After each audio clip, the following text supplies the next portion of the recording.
दोस्तों, भोजपुरी के trending star Khesari Lal Yadav और आकांक्षा पूरी फिर आ गए हैं विरोधियों के निशाने में। दरअसल बीते कुछ दिन पहले ही खेसारी लाल यादव और आकांक्षा पूरी का एक वीडियो हुआ था सोशल मीडिया पर पूरी तरह से वायरल। उस वीडियो के अश्लील होने के कारण पवन सिंह के काफी करीबी माने जाने वाले विशाल सिंह ने खेसारी लाल यादव को फिर से रेल दिया। आपको बता दें दोस्तों कि पावर स्टार पवन सिंह को डिफेंड करने के लिए विशाल सिंह हमेशा करते हैं खेसारी लाल यादव को टारगेट। और जब से खेसारी लाल यादव ने बीच स्टेज से कहा कि वह वीडियो 100 मिलियन से भी ऊपर गया है, मान लो विशाल सिंह बौखला उठे और उन्होंने अभी अभी अपने YouTube चैनल से खेसारी लाल यादव के खिलाफ एक रोस्ट वीडियो डाल दिया।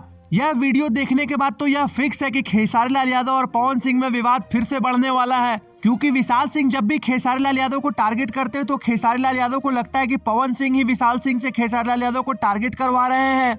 और अगर ट्रेंडिंग स्टार खेसारी लाल यादव की टीम की माने तो उनको लगता है कि पवन सिंह के इशारे पर ही खेसारी के खिलाफ रोस्ट वीडियो बनाया गया है। हालांकि अगर आप विशाल सिंह के रोस्ट को ध्यान से देखें तो उन्होंने खेसारी लाल यादव को बहुत ही जमकर टारगेट किया है और खेसारी लाल यादव के खिलाफ कई भद्दे बात बोले हैं। तो फ्रेंड्स, आपको क्या लगता है, भोजपुरी का धरोहर होने के नाते खेसारी लाल यादव को वैसी अश्लील वीडियो डालनी चाहिए थी?